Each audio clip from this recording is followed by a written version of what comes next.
Kung paano ito ay ginagawa ng Diyos, ang ating tungkulin naman ay gamitin yung ating natutunan mula sa Diyos upang tayo ay magmahal katulad ni Jesus. So, ang title ng ating message ngayong umaga, Loving Like Jesus. Loving like Jesus. Magmahal katulad ni Jesus. Okay. Let's talk about the first love language. Number 1. Words of affirmation. So what are words of affirmation? Pakinggan niyo po. Words of affirmation refers to the use of kind, encouraging, and positive words expressive of gratitude and appreciation. Isa-isay natin. Paggamit daw ng mga salitang malumanay, nakapagpapalakas ng loob, mga positibong pananalita, mga salitang nagpapahayag ng pasasalamat at ng appreciation. So yun, yung words of affirmation. Pero paano natin ito mararanasan kung ang Diyos na ang gagawa nito? Okay? Now, ang banal na kasulatan ay maraming talata ng Biblia na nagpapahayag sa atin kung paano tayo minamahal ng Diyos using the words of affirmation. Let me repeat that. The Bible is replete with verses telling us how God uses the words of affirmation to love us. Okay? So, tingnan natin. Halimbawa, Jeremiah chapter 31, verse 3. Okay. If you turn to Jeremiah 31, verse 3, there you will find that God explicitly tells us that He loves us. Diretsong sinasabi ng Diyos na mahal niya tayo. When was the last time na nagsabi ka ng I love you? Kailan po? Kailan kayo ulit nagsabi ng I love you? Talaga? Talaga? Aba? Gusto yan. Gusto ko yan. Hindi, ano? Pero yung iba, kailan na kayo ulit nagsabi ng I love you? Sabi ng iba, I love you 10 years ago. No? Pero the Word of God being alive and active, it means every time we turn to Jeremiah 31 verse 3 and God speaks to us and God is telling us, I have loved you. No? Sige nga, tignan niyo yung Jeremiah 31 verse 3. Sino pa nakakita na? Jeremiah 31 verse 3. Pakibasa. Sino pa may microphone dyan? May microphone. Sige, Jeremiah 31 verse 3. Jeremias sa Tagalog. Pakibasa po. Sige. Ano sabi? Nagpakita mo sa kanila mula sa malayo, hinibig ko na sila sa simula pa kaya patuloy akong magiging tapat sa kanila. Okay. The Lord appeared in the past saying, mas maganda sa Ingles eh. Mas gusto ko sa Ingles. The Lord appeared in the past saying, I have loved you. Yan ang sabi ng Lord. Diretso. No? So makikita natin na ang Panginoon ginagamit din yung words of affirmation. And the first declaration that the Lord wants you to know is that He loves you. Mahalaga ka sa Kanya. Mahal ka ng Diyos. Pangalawa po, let's look at Matthew chapter 28 verse 20. Anong sabi dyan? In Matthew 28 verse 20, ang sabi po ng Panginoong Jesus, and I am with you always. He assures us that He is with us Anong pakiramdam mo pag meron kang kaibigan sinabi sa'yo, kahit ano pa pinagdadaanan mo, nandito lang ako, sasamahan kita. Ano na kayo narinig na gano'n? Sinabihan na ba kayo na I'm with you? Ano man ang mangyari, I am with you. Sarap sa pakiramdam, hindi ba? Sarap sa pakiramdam na may magsabi sa'yo, nandito lang ako para sa'yo. Sasamahan kita. Sa bawat haktong mo sa buhay, nandun ako, sasamahan kita. Pero more than anyone else, sa ating mga kaibigan, kapamilya, kakilala, ang Diyos mismo ang nagbibigay ng tiyakan na sasamahan niya tayo. At hindi lang basta sasamahan tayo sa tuwina. Always. Nasabi niya, Lord, I am with you always. That's Matthew 28, verse 20. Okay, what else? Isaiah 41, verse 10. In Isaiah 41, verse 10, he says, do not be afraid. Why? Why should not be afraid? Sige na, basahin nga po yung Isaiah 41, verse 10. Siguro po. Anyone? Pakibasa. Isaiah, kabanatang 41, talatang 10. Okay, turuan ko po kayo ha, sandali. Turuan ko kayo. Pagka kayo pinagbabasa ng Biblia, ang basa po ganito. Pag Tagalog, Tagalog. Kabanata, talata. Tandaan po yun. Kabanata, talata, o kapitulo, talata. Ang meron pong gamitin yung salitang versikulo. Masyado tayong makaluma nun. Pag sinabi yung versikulo, hindi naman naiintindihan ng maraming versikulo. Okay? Sige po. Isaiah 41:10. Anyone? Boses, pakibasa. Oh, do not fear, for I am with you. Do not be dismayed, for I am your God. And I will strengthen you and help you. I will uphold you with my righteousness right. Yes. I like that. Do not be afraid. Why? Because I will uphold you with my righteous right hand. Pakinig po saglit. Ito muna attention. Bakit ginamit ang Diyos ang righteous right hand? Ito, tell me why? Bakit sinabi niya, my right hand? I will uphold you. Ititindig kita. Susuportahan kita. Kung baga ikaw ay bahay na mabuhay, susuhayan kita. Alam mo ibig sabihin ng Panginoon? Bakit right hand? Because in His right hand rests all the power and authority.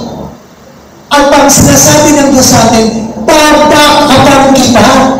Ano man ang mangyari, huwag kang matakot. Babakapan kita. Yun ang ibig niya sabihin sa Isaiah 41:10. Kaya huwag kang matakot. And it's a word of affirmation for all of us. Kasi alam nyo, by nature, matatakotin tayo. Di ba? Marami tayong kinatatakutan eh. Lahat na nga kinatakutan eh. Hindi ko na tutukuin ko sino may mga namatay dito. May mga tao, baka magpakita sa akin si ganito, si gano'n. Dito tayo yun. Kinatakot ko lang yung sarili nyo.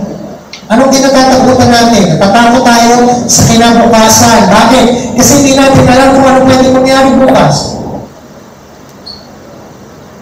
Ano pa? Natatakot tayo sa kamatayan. Natatakot tayo sa problema.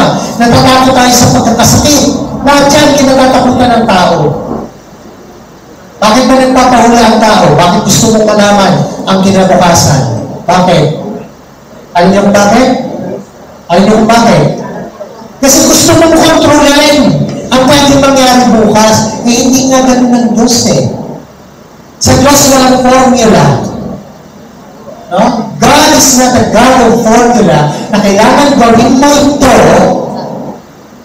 para mangyari ito. Kung umaten kayo ng seminar ni Pastor Mark, hindi nga daw want to be, kundi be to do. Dahil ikaw ay anak ng Diyos, hindi ka matatakot. Hindi yung kabaliktaran. Huwag kang matakot para ka makatiyak na ikaw ay anak ng Diyos. Baliktad. Dahil anak ka ng Diyos, tiyakin mo sa sarili mo, then you are commanded not to be afraid. Do you get that? Okay, next. Jeremiah 29 verses 11 to 13. Paborito to ng marami. For I know the plans I have for you, says the Lord, plans to prosper you and not to harm you, plans to give you hope in the future. So sabi doon, and you shall come to me, and you shall seek me, and you shall find me when you shall seek me with all your heart. I will be found by you, sabi ng Panginoon. So ano sinasabi niya sa atin? Napakinig ha? Pakinig muna. Guguluhin ko ang isip niyo. Ito Jeremiah 29, 11 to 13. Sa totoo lang ha? Sa totoong usapan, hindi yan para sa atin. Yan ay para sa bayang Israel o Judah nang sila ay nakapiit sa Babylonia. Ngayon, dahil tayo ay mga anak ng Diyos, ang salita ng Diyos para din sa atin. But originally, it was for Judah. But now, if you're a child of God, then the same words are for you. So ano sinasabi ng Diyos? Alam ko ang plano ko para sa iyo. Sa Tagalog, maganda. Sapagkat ako alam ng mga panukala ko para sa iyo. Wow! Ako ang nakakaalam ng mga plano ko para sa iyo. Mga plano para bigyan ka ng kinabukasan at ng pag-asa. Napakaganda. So ano sinasabi sa atin mga kapatid? Again, ang sarap pakinggan na ang Diyos mismo nagsasalita sa atin at nagsasabi, meron siyang plano. Hindi ko maintindihan ang takbo ng buhay mo, may plano ang Diyos. May nagkasakit, may plano ang Diyos. May problema sa negosyo, may plano ang Diyos. May problema sa pamilya, may plano ang Diyos. Ang problema natin, napaka-short-sighted, near-sighted ng tao. Ang makikita mo yung dito lang, yung nasa harap mo lang. Hindi mo nakikita yung nasa hinaharap, sa future. Before you even see the future, God is already there. Nandun ang Diyos. Bago pa mangyari, yung mga kinatatakutan natin, nandun na ang Diyos. Nauna na siya sa atin. And then He assures us, I have plans for you. May plano ko para sa inyo. See? Sarap sa pagdinig. Next, Exodus 33 verse 19. In this verse, God assures us of His goodness and mercy. Kanina, paulit-ulit natin ginawit, ano? Yung kabutihan ng Diyos. Paulit-ulit natin diniklara. The goodness of God. Now, in Exodus 33 verse 19, we are told that the goodness and mercy of God is always expressed towards us. Okay, anyone who saw Exodus 33 verse 19, sige pa pakibasa. And the Lord said, I will cause all my goodness to pass in front of you, that will proclaim my name, the Lord, in your presence. I will have mercy on whom I have mercy, and I will have compassion on whom I have compassion. My goodness will pass. Dadatnan ka, lalampasan ka ng kabutihan ng Diyos. At yung habang niya, ay ibibigay niya kung kanino niya gusto ibigay ito. Napakaganda. So, tuloy natin. Matthew 6:31 to 34. In Matthew chapter 6 verses 31 to 34, tinitiyak niya naman sa atin na ipagkakaloob na sa atin ng ating mga pangangailangan. Now, makinig po saglit.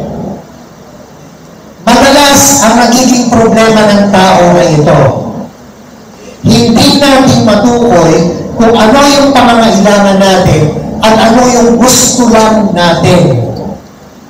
Tandaan niyo po, hindi pinangako ng Diyos kailanman na ibibigay niya sa atin yung gusto natin. Wala akong ganong pangako. Ang pangako, ibibigay sa atin yung ating pangangailangan. Pero meron akong tip sa inyo. At ito yung tip. Ang tip, kapag ka ikaw ay konektado sa Panginoon, you are in tune with God, you are working with God. Listen. What God wants, you will start wanting. What God wants, you will start wanting. So, kakalimutan mo yung gusto mo. Kasi sisimulan mo ng gustuhin yung gusto ng Panginoon. At pag gusto ng Panginoon, umanda ka. Kasi ibibigay yan sa iyo. Narinig ko po?